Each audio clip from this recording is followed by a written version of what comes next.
I think pancreatic cancer is just a complex, difficult disease. And I think it's more complex than many of these other cancers.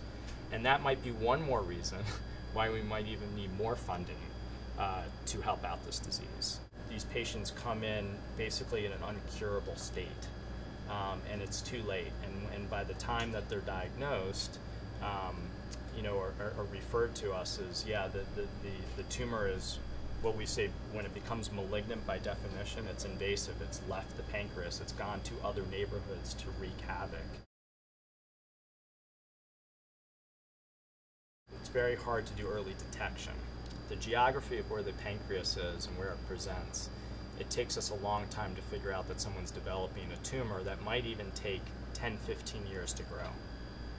So it's very indolent, it's very covert, and so that's one reason. Second reason is it seems that its microenvironment, so its neighborhood in which it lives in, is very powerful and not only helps it covertly to grow, but also protects it against a lot of therapies.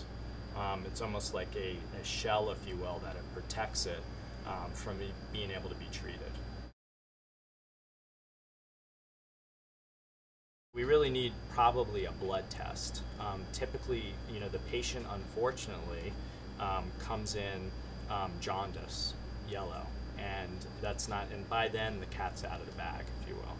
And so, the question is, what is being done as far as early detection strategies? Well, we're trying to sort through the serum samples of patients and trying to find a marker, much like PSA for prostate cancer. We need a pancreatic specific test, not a prostate specific test, to help identify these patients early. Specifically in the lab, we recently found potential genotypes, so we call this a polymorphism. And what a polymorphism is really the subtle differences that are in the genome of why all of us look different, because most of our genome is exactly the same. And we found that there is a high frequency of this specific single nucleotide polymorphism in familial pancreatic cancer patients compared to the general population. So understanding studies like this, and there's other groups doing similar studies, if we can actually do this, we can make this into a blood test, the hope.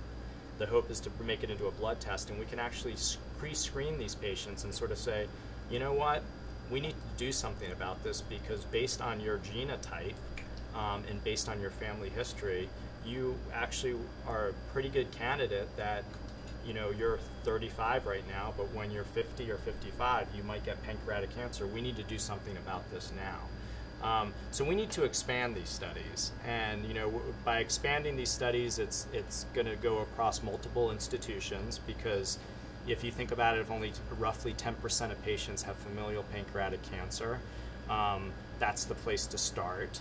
And we need to collectively work with a number of institutions to get our numbers high to see if these genotypes and these studies are real.